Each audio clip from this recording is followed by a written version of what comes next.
Good morning friends. Chemistry का यह part third होगा और केमिस्ट्री का लास्ट पार्ट भी होगा। हम लोग क्या अध्ययन कर रहे थे, तो हम लोग एनसीईआरटी सार संग्रह बुक है महेश बर्नवाल की, उसका जो यह 15वां वॉल्यूम है और इसमें हम लोग केमिस्ट्री में थे, यानी इससे पहले हम लोग फिजिक्स, उससे पहले geography of India, world geography, polity of India, फिर आपको पर्यावरण संबंधित साइंस एंड टेक्नोलॉजी और आर्ट एंड कल्चर का भी समग्र अध्ययन किया जा चुका है। और यह आज केमिस्ट्री का लास्ट पार्ट है, यानी विविध है तो 4-5 पेज होंगे और इसके बाद हम लोग बायोलॉजी में आ जाएंगे। तो शुरू करते हैं। रेडियो सक्रियता की माप किसके द्वारा की जाती है, तो ग्रेगर काउंटर के द्वारा। सबसे अधिक दहनशील गैस कौन सी है, तो हाइड्रोजन है, याद कर लीजिए। द्रवित पेट्रोलियम गैस में मुख्यतः कौन सी गैसें उपस्थित होती हैं, तो ब्यूटेन और प्रोपेन। किस वैज्ञानिक रबर के वल्कनीकरण की प्रक्रिया का किस वैज्ञानिक ने रबर के वल्कनीकरण की प्रक्रिया का आविष्कार किया था, तो चार्ल्स गुडईयर ने। और यहाँ देखिए, नाभिकीय ईंधन यानी न्यूक्लियर फ्यूल किसे कहते हैं, तो भारत में थोरियम पर विशेष जोर दिया जाता है। निर्जल क्रिस्टल का रासायनिक सूत्र है तो NH4 इंटू SO4। N2 और H2 द्वारा अमोनिया बनाने की हैबर विधि में किस उत्प्रेरक यानी कैटालिस्ट का प्रयोग किया जाता है, तो होगा लोहा। सामान्य गैस यानी कॉमन गैस समीकरण क्या है, तो PV बराबर nRT। सोडा वाटर बनाने के लिए किस गैस का प्रयोग किया जाता है, तो कार्बन डाइऑक्साइड यानी CO2। और स्टार्च किसका उदाहरण है, तो वह पॉलीमर का है। बार बार एग्जाम में आने वाले क्वेश्चन यहाँ देख लीजिए, एक क्वेश्चन पक्का करते हैं। यह प्रायोगिक क्षेत्र यहाँ दिया है, जैसे अनुसंधान, चिकित्सा, ईंधन, बहुत सारे नीचे होगा। और यहाँ पर प्रयुक्त रेडियो समस्थानिक का नाम है और कहाँ कहाँ होगा, जैसे देखिए कार्बन आयु गणना, यानी इसमें क्या होगा, तो जीवाश्मों जैसे मृत जीव और वनस्पति की आयु ज्ञात करने के लिए इस्तेमाल होता है कार्बन आयु गणना। और समस्थानिक क्या है इसका, तो कार्बन का कार्बन 14 यानी C14 का इस्तेमाल किया जाता है। यूरेनियम लेड आयु गणना, इसमें क्या होगा, यूरेनियम लेड आयु गणना द्वारा पृथ्वी एवं प्राचीन चट्टानों की आयु ज्ञात की जाती है। और रेडियो समस्थानिक क्या है, यूरेनियम का यूरेनियम 238 और लेड PB 206। रूबिडियम स्ट्रोंशियम आयु गणना, इससे क्या होगा, तो चट्टानों एवं खनिजों की आयु ज्ञात करने में इसका उपयोग होता है। रूबिडियम RB87 और स्ट्रोंशियम SR88 यानी 87-88 कहेंगे, रूबिडियम और स्ट्रोंशियम का इस्तेमाल होता है। पोटेशियम ऑर्गन आयु गणना, तो इसका उपयोग क्या होगा, तो KAR डेटिंग यानी भूगर्भिक चट्टानों की आयु ज्ञात करने में इसका इस्तेमाल होता है। और प्रमुख समस्थानिक, तो potassium K40 and argon AR40 ये समस्थानिक हैं। आगे देखिए दूसरा, चिकित्सा क्षेत्र में तो ट्रेसर के रूप में विभिन्न रोगों की जांच के लिए और विभिन्न रोगों के उपचार में इन लोगों का इस्तेमाल होता है। जैसे ट्यूमर की जांच में आर्सेनिक 74 का इस्तेमाल होता है, ट्यूमर की जांच में आर्सेनिक 74। थायराइड ग्रंथि की सक्रियता की जांच में आयोडीन 131 का इस्तेमाल होता है। तो थायराइड ग्रंथि की सक्रियता की जांच में आयोडीन 131। अल्प रक्तता यानी एनीमिया, क्षय रोग यानी TB की जांच में तो फ्लोरीन 59 यानी फ्लोरीन 59 का इस्तेमाल और रक्तता और क्षय रोग की जांच में होता है। रंगों की संरचना के अध्ययन में, तो यहाँ स्टडी के लिए अंगों की संरचना के स्टडी के लिए टेक्टिनियम 99M का इस्तेमाल होता है। और रक्त प्रवाह का वेग मापने में, तो रक्त प्रवाह का वेग मापने में सोडियम का इस्तेमाल होता है। कैंसर के उपचार में कोबाल्ट 60, ट्यूमर को नष्ट करने में CGM 137 का उपयोग किया जाता है। अस्थि रोगों के उपचार में फास्फोरस 32 का इस्तेमाल होता है। अब आगे देखिए, यहाँ कृषि संबंधित है, यानी कि कृषि में तो खाद्य संरक्षण में, पादप उर्वरक परीक्षण में और उर्वरक के रूप में समस्थानिक का उपयोग होता है। जैसे अनाज, सब्जी, मछली आदि को लंबे समय तक संरक्षित करने में गामा किरणें का इस्तेमाल होगा। पौधों में उर्वरकों के प्रभाव की जांच करने में कार्बन 14 यानी कितना वृद्धि किया। प्रकाश संश्लेषण की प्रक्रिया के अध्ययन में फास्फोरस 32 का इस्तेमाल होता है। और उद्योग में पेट्रोलियम भंडारों की खोज में, तेल के रिसाव की जांच में, नाभिकीय ईंधन के रूप में और मृदा के अध्ययन में, इन सब में रेडियो एक्टिव समस्थानिक का उपयोग होता है। जैसे तेल के कुओं की अवस्थिति ज्ञात करने में, धातु की चादरों की समान मोटाई की जांच करने में किसका इस्तेमाल होता है? तो अमेरिकियम 241 यानी अमेरिकियम 241 का इस्तेमाल होता है। तेल के कुआं के अध्ययन एवं पाइपलाइनों में रिसाव का पता लगाने के लिए सोडियम 24 का इस्तेमाल होता है। नाभिकीय ऊर्जा संयंत्र तथा जलयानों की परमाणुदक प्रणाली के ईंधन के रूप में यूरेनियम 235 का प्रयोग किया जाता है। मृदा में नमी की मात्रा ज्ञात करने में, सड़क एवं भवनों के निर्माण में कैलिफोर्नियम 252 का इस्तेमाल होता है। पेयजल को रोगाणु मुक्त करने के लिए इसमें क्लोरीन मिलाई जाती है। क्या मिलाई जाती है? तो क्लोरीन। जंग लगने पर लोहे के भार पर क्या प्रभाव पड़ता है? तो भार बढ़ जाता है। मूत्रालयों से आने वाली गंध का मुख्य कारण क्या है? तो मूत्र में अमोनिया की उपस्थिति है। कार्बन नैनो ट्यूब से CNTS का आविष्कार किसने किया था? IG मान ने किया था। एल्युमिनियम फॉस्फाइड का उपयोग कीटनाशक यानी पेस्टिसाइड्स के रूप में किया जाता है। किसका उपयोग? तो एल्युमिनियम फॉस्फाइड का। भारत में जल विलवनीकरण संयंत्र कहाँ स्थित है? तो एग्जाम में आता है कि भारत में पहला जल विलवनीकरण संयंत्र कहाँ स्थापित हुआ था? तो वही आपका लक्षद्वीप उत्तर होगा। और धूम पर्दे जिनका प्रयोग युद्ध में छिपने एवं शत्रु को धोखा देने में किया जाता है, किस पदार्थ का बना होता है? तो टाइटेनियम ऑक्साइड का होता है। यशद पुष्प यानी फिलोसोफर वूल किसे कहते हैं? तो याद कर लीजिए, जिंक ऑक्साइड को। रेशम किसका उदाहरण है? तो यह नेचुरल पॉलीमर यानी प्राकृतिक बहुलक का उदाहरण है। द्रवित ऑक्सीजन या द्रवित हाइड्रोजन को औद्योगिक स्तर पर प्राप्त करने में प्रयुक्त प्रौद्योगिकी का नाम क्या है? तो क्रायोजेनिक्स यानी बहुत निम्न ताप पर इस तरह की प्रक्रियाएं संपन्न होती हैं। पदार्थ की वह अवस्था, पदार्थ यानी मैटर यानी द्रव की वह अवस्था जिसकी निश्चित आकृति और आयतन फिक्स हो, दोनों फिक्स हो, वह ठोस कहलाएगा। पोटेशियम नाइट्रेट यानी KNO3 का प्रयोग मुख्यतः किस पदार्थ के निर्माण में होता है? तो उर्वरक के निर्माण में होता है। सूर्य का निर्माण मुख्यतः किस तत्व से हुआ है? तो हाइड्रोजन से। साबुन बनाने में किस पदार्थ का प्रयोग किया जाता है? वनस्पति तेल का। गोबर गैस का मुख्य घटक क्या है? तो मीथेन CH4 है। सिलिकेट जिसको सिलिका ऑफ मैग्नीशियम के रूप में भी जाना जाता है, प्रचुर मात्रा में पृथ्वी के किस भाग में पाया जाता है? होगा भूपर्पटी। पृथ्वी के वायुमंडल में कौन सी गैस पर्याप्त मात्रा में पाई जाती है? तो नाइट्रोजन। हरा कशिश का रासायनिक नाम क्या है? तो होगा फेरस सल्फेट। वह गुण जिसके कारण ही एक ही तत्व कई रूपों में पाया जाता है, तो क्या कहेगा? एलोट्रोपी यानी अपरूपता। चार्ल्स का नियम पदार्थ के किन गुणों के मध्य संबंधों को व्यक्त करता है? तो आयतन तथा दाब के नियम को। यानी पदार्थ के क्या गुण? तो चार्ल्स का नियम पदार्थ के कौन गुण? तो आयतन और दाब के मध्य संबंध को व्यक्त करता है। CNG का पूर्ण रूप तो कंप्रेस्ड नेचुरल गैस है। परमाणु रिएक्टर यानी न्यूक्लियर रिएक्टर का निर्माण सर्वप्रथम किसने किया था? एनरिको फर्मी ने किया था। रेडियो सक्रियता की खोज किसने की थी? तो हेनरी बेकुरेल ने 1896 में।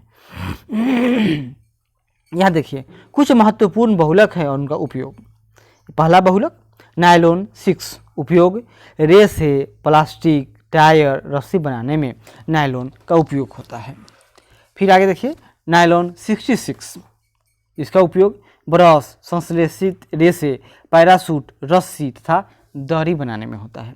बैकेलाइट इसका प्रयोग गियर, सुरक्षा परत तथा विद्युत उपकरण बनाने में बैकेलाइट का उपयोग होता है। मैलामाइन फॉर्मेल्डिहाइड इसका उपयोग प्लास्टिक के रेसिन, बर्तन बनाने में भी होता है। पॉलीएक्रिलोनाइट्राइल संश्लेषित रेसे तथा संश्लेषित ऊन बनाने में इसका इस्तेमाल होता है। क्या नाम है? पॉलीएक्रिलोनाइट्राइल। और स्टाइरिन ब्यूटाडाइन रबर, इसका उपयोग ऑटोमोबाइल टायर तथा चप्पल बनाने में होता है। नाइट्राइल रबर, इसका उपयोग सीले बनाने में, टैंक के अस्तर बनाने में नाइट्राइल रबर का प्रयोग होता है। आगे देखिए, पॉलीइथाइल एक्राइलेट का प्रयोग फिल्म बनाने में, घर के पाइप तथा कपड़े बनाने में इस्तेमाल होता है। टेरिलिन, इसका उपयोग रेसे, बेल्ट, तार तथा टेंट बनाने में होता है। किसका उपयोग? तो टेरिलिन का उपयोग रेसे, बेल्ट, तार तथा टेंट बनाने में होता है। गिल्टन, तो गिलेंटन का उपयोग प्लास्टिक तथा पेंट बनाने में होता है। गिलेंटल का। और पॉलीथीन, इसका उपयोग विद्युत रोधक, पैकिंग, घरों तथा प्रयोगशाला में पॉलीथीन का प्रयोग किया जाता है। पॉलीस्टाइरीन, इसका उपयोग विद्युत रोधक, पैकिंग पदार्थ, खिलौने तथा घरेलू वस्तुएं बनाने में पॉलीस्टाइरीन का प्रयोग होता है। पॉलीविनाइल क्लोराइड यानी पीवीसी, पॉलीविनाइल क्लोराइड, इसका उपयोग रेनकोट, बैग, विनाइल, फर्श, चमड़ी एवं कपड़े बनाने में। और टेफ्लॉन का उपयोग तो विद्युत रोधक बनाने में वस्तु यानी विद्युत रोधक वस्तु या खाने के बर्तनों के लेपन में टेफ्लॉन का प्रयोग किया जाता है। बायोडीजल के निर्माण में जेट्रोफा, सरसों, जुजोबा, अलसी आदि का प्रयोग किया जाता है। आगे देखते हैं, किस ईंधन का, यहाँ देखिए एनर्जी की बात हुई है, तो किस ईंधन का ऊष्मीय मान सर्वाधिक होता है? तो हाइड्रोजन है। सड़कों पर प्रकाश के लिए सोडियम वाष्प लैंप का प्रयोग इसलिए किया जाता है क्योंकि इनका प्रकाश एक वर्णी यानी पीली रोशनी होता है और पानी की बूंदों से गुजरने पर विभक्त नहीं होता है। फोटोग्राफी में किस रासायनिक यौगिक का प्रयोग किया जाता है? सिल्वर ब्रोमाइड का इस्तेमाल होता है। किसका? तो सिल्वर ब्रोमाइड यानी AgBr का होता है। यूरिया में नाइट्रोजन लगभग कितना % होता है? तो 47%। तंबाकू में कौन सा विषाक्त पदार्थ पाया जाता है? निकोटीन पाया जाता है। PEM किसका संक्षिप्त रूप है? PEM तो प्रोटीन एनर्जी माल न्यूट्रिशन, प्रोटीन एनर्जी माल न्यूट्रिशन क्या है? तो PEM का संक्षिप्त रूप है। जल का क्वथनांक अधिक क्यों होता है? इसके अणु हाइड्रोजन बंध से बंधे होते हैं। मच्छररोधी कॉइल में पाइरेथ्रम, पाइरेथ्रीन, एलेथ्रीन आदि रसायन प्रयोग किए जाते हैं। एक बीजीय पौधे से प्राप्त होता है। कौन? तो मच्छररोधी कॉइल। और अग्निशामक यंत्र में कौन सी गैस प्रयोग की जाती है? तो कार्बन डाइऑक्साइड का उपयोग होता है। रासायनिक उर्वरक के निर्माण में नाइट्रोजन, फास्फोरस व पोटेशियम का प्रमुख संगठकों के रूप में तथा सल्फर, मैग्नीशियम व कैल्शियम का द्वितीयक संगठकों के रूप में इस्तेमाल होता है। तो रासायनिक उर्वरक में क्या? NPK यानी नाइट्रोजन, फास्फोरस व पोटेशियम का प्रमुख संगठकों के रूप में तथा सल्फर, मैग्नीशियम तथा कैल्शियम का द्वितीयक संगठकों के रूप में इस्तेमाल किया जाता है। चूहा विष के रूप में किस रसायन का प्रयोग किया जाता है? तो जिंक फॉस्फाइड का होता है। मानव द्वारा निर्मित प्रथम संश्लिष्ट रेशा यानी सिंथेटिक फाइबर कौन सा था? तो वह रेयॉन था। क्या नाम था उसका? रेयॉन। और यहाँ देखिए, सीमेंट मुख्यतः किसका मिश्रण है? तो कैल्शियम के सिलिकेटों और एल्यूमिनेटों का होता है। कौन? तो सीमेंट मिश्रण होता है। यूरिया उर्वरक के उत्पादन के लिए कार्बन डाइऑक्साइड का प्रयोग किया जाता है। यूरिया उर्वरक के उत्पादन के लिए। अमोनिया सल्फेट क्या है? तो एक मिश्रित उर्वरक है अमोनिया सल्फेट।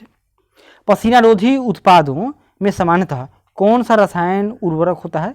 पसीना रोधी उत्पादों में तो एल्यूमिनियम यौगिक। क्या होता है? तो एल्यूमिनियम यौगिक होता है।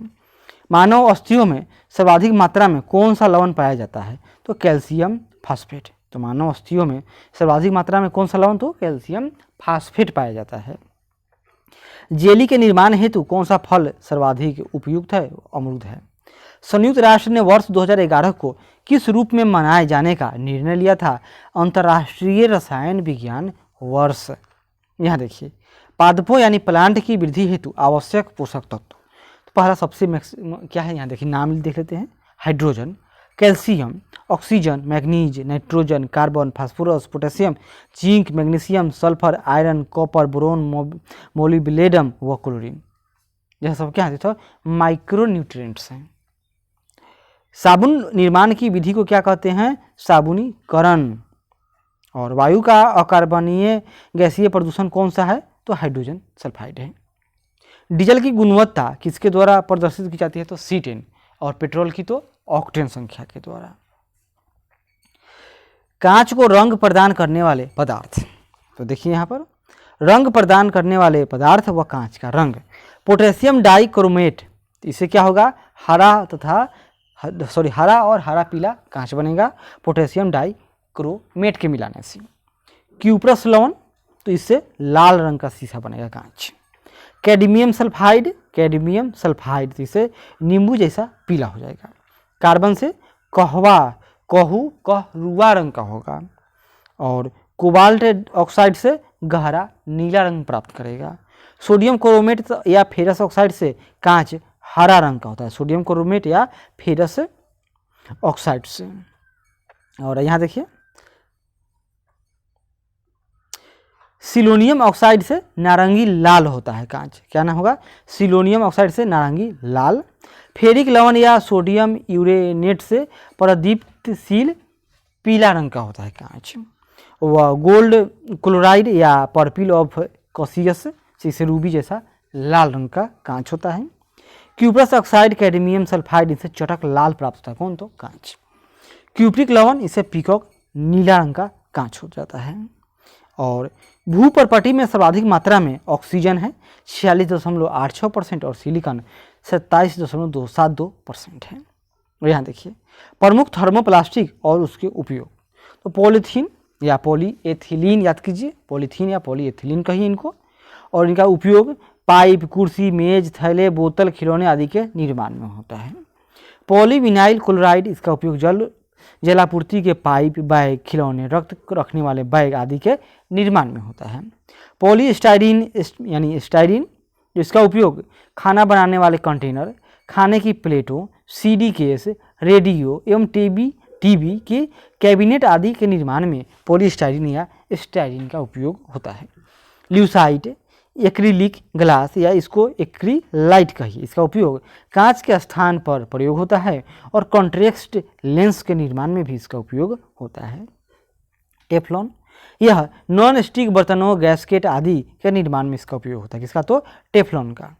द्रवीकृत पेट्रोलियम गैस यानी LPG का उपयोग किस रूप में किया जाता है? तो खाना पकाने में और वाहन के ईंधन के रूप में। पोटेशियम ब्रोमाइड यानी KBr पदार्थ का शांतिकारक औषधि के रूप में प्रयोग किया जाता है। कौन? तो पोटेशियम ब्रोमाइड का उपयोग शांतिकारक औषधि के रूप में। घरेलू गैस के सिलेंडरों में गैस के रिसाव का पता लगाने के लिए गैस में कौन सा पदार्थ मिलाया जाता है? तो एथिल मरकेप्टन, जिसी से हमें बहुत बदबूदार गंध प्राप्त होती है। कौन से ईंधन से सबसे कम पर्यावरण प्रदूषण होता है? तो वह होगा आपका हाइड्रोजन। किस प्रकार नोदक यानी प्रोपेलर या रॉकेटों में ईंधन यानी किसका प्रयोग नोदक यानी प्रोपेलर या रॉकेटों में ईंधन के रूप में किया जा सकता है? तो द्रव हाइड्रोजन यानी liquid hydrogen plus liquid oxygen. Biogas को किस अन्य नाम से जाना जाता है? तो याद कर लीजिए, गोबर गैस। पारा यानी मरकरी धातु सामान्य ताप पर द्रव अवस्था में होती है। किस वैज्ञानिक ने गोबर गैस प्रणाली का आविष्कार किया था? CB देसाई ने। जेट्रोफा नामक वनस्पति से किस ईंधन का निर्माण होता है? बायोडीजल होगा। क्लोरीन क्या है? तो यह संदूषित जल में क्लोराइड की थोड़ी मात्रा में मिलाना, यह क्या कहलाएगा? तो क्लोरीनन क्या है? तो यह संदूषित जल में क्लोराइड की थोड़ी मात्रा में मिला देना, इससे जल साफ हो जाएगा। आवश्यक तेलों में कौन सा पदार्थ पाया जाता है? तो टर्पीनोइड पाया जाता है। और ऑक्टेन संख्या के लिए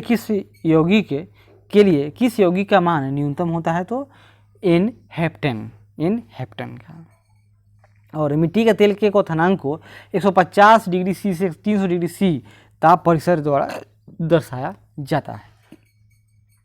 धातु की शुद्धता का निर्धारण किसकी सहायता से किया जाता है? तो धातु की शुद्धता का निर्धारण आर्किमिडीज के सिद्धांत के द्वारा किया जाता है। संक्षारण किस प्रकार की अभिक्रिया है? तो रेडॉक्स अभिक्रिया है। वह कौन सी कार्बनिक यौगिक है जिसे तांबे के तार पर से गर्म करने पर रंग की लौ निकलती है? करने पर क्या होगा? गर्म करने पर क्या रंग की लौ निकलती है? तो क्लोरोबेंजीन।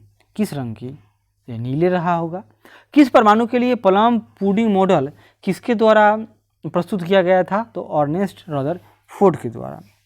सीमेंट को शीघ्र जमने से बचाने के लिए उसमें क्या मिलाया जाता है? तो जिप्सम। सबसे प्रभावी पीरकनाशी कौन सा है? तो आर्गनोफास्फेट यह पीरकनाशी है। दर्द निवारक मरहम आयोडेक्स में से किस रसायन की गंध आती है? तो मिथाइल सैलिसिलेट। साबुन का उपयोग किस प्रकार के जल में करना चाहिए? तो मृदु जल में होता है। ओजोन परत का क्षरण तो क्लोरोफ्लोरोकार्बन यानी CFC गैस के कारण हो रहा है। सीमेंट फैक्ट्री में कार्य करने वाले मजदूरों में सामान्यतः कौन सी बीमारी होने का जोखिम होता है? तो साइटोसिलिकोसिस। याद कर लीजिए, साइटोसिलिकोसिस। किस उत्पाद को साबुन रहित साबुन यानी सोपलेस सोप कहा जाता है? तो वह होगा अपमार्जक यानी डिटर्जेंट। रेलवे पटरियों को जोड़ने के लिए प्रयुक्त होने वाली अभिक्रिया में कौन सा अवकारक शामिल है? तो वह है एल्यूमिनियम। सामान्य उर्वरक यानी फर्टिलाइजर में कौन से 3 प्रमुख तत्व हैं? तो नाइट्रोजन, पोटेशियम व फास्फोरस यानी N फॉर नाइट्रोजन, पोटेशियम यानी K और फास्फोरस यानी P, NKP। और उर्वरकों के रूप में कौन से कैल्शियम लवण प्रयोग किए जाते हैं? तो कैल्शियम सल्फेट का इस्तेमाल होता है। श्वेत फास्फोरस अंधेरे में किस कारण से प्रकाशित होता है? तो मंद ऑक्सीकरण के द्वारा। विमानन ईंधन को जमने से रोकने के लिए उसमें एथिलीन ग्लाइकोल पदार्थ से मिलाया जाता है ताकि वे ईंधन न जम जाए। अब यहाँ देखिए, रसायन विज्ञान से संबंधित महत्वपूर्ण खोज एवं आविष्कार। यहाँ पर खोज है, खोज करता है, खोज है वह खोज करता है। चलिए शुरू करते हैं। इलेक्ट्रॉन की खोजकर्ता J.J. थॉमसन। न्यूट्रॉन खोजकर्ता जेम्स चैडविक। पॉजिट्रॉन खोजकर्ता कार्ल एंडरसन। परमाणु क्रमांक खोजकर्ता मोजले। द्रव्यमान संरक्षण का नियम लेवाइजर। गणित अनुपात का नियम डाल्टन। सापेक्षता का सिद्धांत आइंस्टीन ने खोजा था। और द्रव्यमान ऊर्जा संबंध, क्या नाम है इनका? सापेक्षता का सिद्धांत और द्रव्यमान ऊर्जा संबंध, यह भी आइंस्टीन। गैसों का विसरण नियम ग्राहम। चार्ल्स का नियम चार्ल्स महोदय ने खोजा। आधुनिक आवर्त सारणी के जन्मदाता तो मोजले। त्रिक नियम डाबेराइनर। क्वांटम सिद्धांत मैक्स प्लांक। अपवर्जन सिद्धांत पाउली। तंत्र यांत्रिकी सिद्धांत डी ब्रागली। तंत्र यांत्रिकी सिद्धांत तो डी ब्रागली। क्रमिक रचना नियम ऑफ बाउ ने का सिद्धांत है, क्रमिक रचना नियम ऑफ बाउ। कृत्रिम रेडियो सक्रियता जूलियट। वर्क विस्थापन नियम साडी व फ्रजन। तनुता नियम ओस्टवाल्ड। तनुता नियम ओस्टवाल्ड। विद्युत अपघटन का नियम फैराडे। सहसंयोजकता लुइस। पीएच मापक्रम तो सोरेनसन। पीएच मापक्रम की खोज करने वाले सोरेनसन। आवर्त सारणी डिमिट्री मेंडलीफ। ऑस्टक नियम न्यूलैंड्स। परमाणु सिद्धांत जॉन डाल्टन। बोर सिद्धांत नील्स बोर। अधिकतम बहुलता सिद्धांत हुंडस। अनिश्चितता नियम हाइजेनबर्ग। क्लोरीन तो खोजने वाले थे सीले महोदय और अनिश्चितता नियम हाइजेनबर्ग। आगे बढ़ते हैं। फिर यहाँ पर देखिए, इधर खोज है और खोजकर्ता। रेडियो सक्रियता हेनरी बैक्वेरल। यहाँ देखिए समस्थानिक सॉडी। भारी जल यूरे। हीलियम लॉकहेयर। ऑक्सीजन प्रिस्टले एवं सीले महोदय खोजे थे। सोडियम व पोटेशियम, इन दोनों खोजने वाले डेवी महोदय थे। सोडियम व पोटेशियम डेवी। रेडियम क्यूरी दंपति। थोरियम बर्जिलियस रेडियम क्यूरी दंपति। Uranium Klaproth. Proton Rutherford. नाभिक रदरफोर्ड। प्रोटॉन और नाभिक की खोज रदरफोर्ड ने किया था। मेसॉन का खोज किसने? तो युकावा ने किया था। किसने किया था? तो युकावा ने किया था। और आगे देखिए, स्थिर अनुपात का नियम तो खोजने वाले थे प्राउस्ट। स्थिर अनुपात का नियम खोजने वाले प्राउस्ट। व्युत्क्रम अनुपात का नियम खोजने वाले रिचर महोदय थे। व्युत्क्रम अनुपात का नियम रिचर। प्रकाश विद्युत प्रभाव हेनरिच हर्ट्ज। प्रकाश विद्युत प्रभाव खोजने वाले हेनरिच हर्ट्ज थे। विद्युत संयोजकता खोजने वाले करासेल। विद्युत संयोजकता खोजने वाले कौशल। उत्प्रेरण बर्जिलियस। उत्प्रेरण की खोज किसने की थी तो बर्जिलियस ने। हाइड्रोजन तो खोजने वाले कैवेंडिश महोदय थे। हाइड्रोजन की खोज किसने किया? Hydrogen Cavendish. Nitrogen Daniel Rutherford. Nitrogen Daniel Rutherford. Argon Ramsay और रेले। आर्गन रैगजे और रेले। मैग्नीशियम डेबी महोदय और कैल्शियम भी डेबी। यानी पोटेशियम, सोडियम, मैग्नीशियम, कैल्शियम सब कौन खोजे तो डेबी ने। अवागाद्रो की परिकल्पना अवागाद्रो ने किया था। बॉयल का नियम रॉबर्ट बॉयल। आंशिक दाब का नियम तो डाल्टन महोदय। आंशिक दाब का नियम डाल्टन महोदय। प्रसारण दाब का नियम तो बर्कले। पोलोनियम का तो पोलोनियम की खोज मैडम क्यूरी ने किया था। कोक कोयले के भंजक आसवन के पश्चात ठोस यानी सॉलिड अवशिष्ट यानी सॉलिड रिड्यूस के रूप में प्राप्त होता है। आगे बढ़ते हैं। व्यापारिक नाम है और रासायनिक नाम तथा रासायनिक सूत्र। जैसे रासायनिक पदार्थों के व्यापारिक नाम और उनके रासायनिक सूत्र। यहाँ व्यापारिक नाम जैसे साधारण नमक, रासायनिक नाम सोडियम क्लोराइड और सूत्र NaCl। यह तो आपको याद होना ही चाहिए। बेकिंग सोडा सोडियम बाइकार्बोनेट इसका रासायनिक नाम है और सूत्र NaHCO3। NaHCO3। धावन सोडा तो sodium carbonate. Baking soda sodium bicarbonate सूत्र NaHCO3 और धावन सोडा यानी सोडियम कार्बोनेट सूत्र Na2CO3.10H2O होता है 10H2O। और कास्टिक सोडा तो सोडियम हाइड्रोक्साइड। कास्टिक सोडा बराबर सोडियम हाइड्रोक्साइड और NaOH इसका सूत्र होता है। सुहागा यानी बोरेक्स इसका सूत्र याद कर लीजिए, जो सबसे बड़ा हो जाए वही यही है Na2B4O710H2O बोरेक्स यानी सुहागा। और फिटकिरी यानी पोटेशियम एल्युमिनियम सल्फेट तो P पोटेशियम यानी K भी मिलेगा, एल्युमिनियम यानी Al भी मिलेगा और सल्फेट एल्फेट यानी सल्फेट होगा तो इसमें SO4 संबंधित मिलेगा ही। तो याद कर लीजिए K2SO4.Al2SO4. और आगे देखिए सोरा का रासायनिक नाम पोटेशियम नाइट्रेट होता है KNO3। विरंजक चूर्ण यानी ब्लीचिंग पाउडर होगा। विरंजक चूर्ण यानी ब्लीचिंग पाउडर सूत्र CaOCl.Cl। और चूने का पानी यानी कैल्शियम हाइड्रोक्साइड CaOH2। जिप्सम यानी कैल्शियम सल्फेट CaSO4.2H2O इसका सूत्र है। और प्लास्टर ऑफ पेरिस तो कैल्शियम सल्फेट हेमी हाइड्रेट इसका सूत्र है। प्लास्टर ऑफ पेरिस यानी कैल्शियम सल्फेट हेमी हाइड्रेट और इसका सूत्र है CaSO4.12H2O। और चौक तो कैल्शियम कार्बोनेट। चौक का सूत्र कैल्शियम कार्बोनेट और इसका सूत्र CaCO3। बिना बुझा हुआ चूना यानी कैल्शियम ऑक्साइड सूत्र CaO। चूना पत्थर यानी चौक दोनों बराबर हुआ कैल्शियम कार्बोनेट यानी CaCO3। संगमरमर यह भी कैल्शियम कार्बोनेट ही है यानी CaCO3। नौसादर यानी ammonium chloride NH4Cl ammonium chloride. Laughing gas यानी हास्य गैस तो नाम इसका नाइट्रस ऑक्साइड होता है और सूत्र N2O। लाल सिंदूर या रेड लेड मतलब इसका रासायनिक नाम क्या होगा लेड पेरोक्साइड और सूत्र Pb3O4। नमक का अम्ल यानी हाइड्रोक्लोरिक अम्ल यानी HCl। और अम्लराज इसमें क्या होगा सांद्र नाइट्रिक अम्ल और सांद्र हाइड्रोक्लोरिक अम्ल को मिलाने से बनता है। इसमें 1 भाग सांद्र नाइट्रिक अम्ल और 3 भाग सांद्र हाइड्रोक्लोरिक अम्ल यानी HNO3 जोड़ 3HCl होता है। जल गैस यानी वाटर गैस तो कार्बन मोनोऑक्साइड व हाइड्रोजन गैस का मिश्रण होता है जल गैस यानी CO+H2। और बॉक्साइड यानी हाइड्रेट एलुमिना। बॉक्साइड यानी हाइड्रेट एलुमिना तो Al2O3.2H2O। शुष्क बर्फ है, ठोस कार्बन डाइऑक्साइड यानी CO2।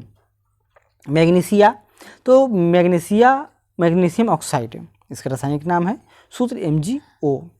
जिंक ब्लैक जिंक, तो जिंक सल्फाइड रासायनिक नाम है, सूत्र ZnS। भारी हाइड्रोजन यानी ड्यूटेरियम, तो सूत्र D सिंपल। भारी जल यानी ड्यूटेरियम ऑक्साइड, तो D2O। सिलिकॉन ऑक्साइड, सूत्र SiO2। मार्स गैस यानी मीथेन, CH4। सिलिका एसिटिक अम्ल का तनुविलियन यानी CH3COOH और एल्कोहल यानी इथाइल एल्कोहल C2H5OH। और पेनिसिलिन प्रथम प्रतिजैविक औषधि था। कौन? तो पेनिसिलिन यानी एंटीबायोटिक था। इसका आविष्कार 1928 ईस्वी में अलेक्जेंडर फ्लेमिंग इंग्लैंड ने किया था। तो इसी के साथ ही हम लोग का आज केमिस्ट्री भी समाप्त होता है। अब हम लोग बायोलॉजी से शुरू करते हैं। तब तक धन्यवाद। आशा करते हैं कि अच्छा लगे। जरूर लाइक करें, शेयर करें, कमेंट करें और सब्सक्राइब करें। धन्यवाद।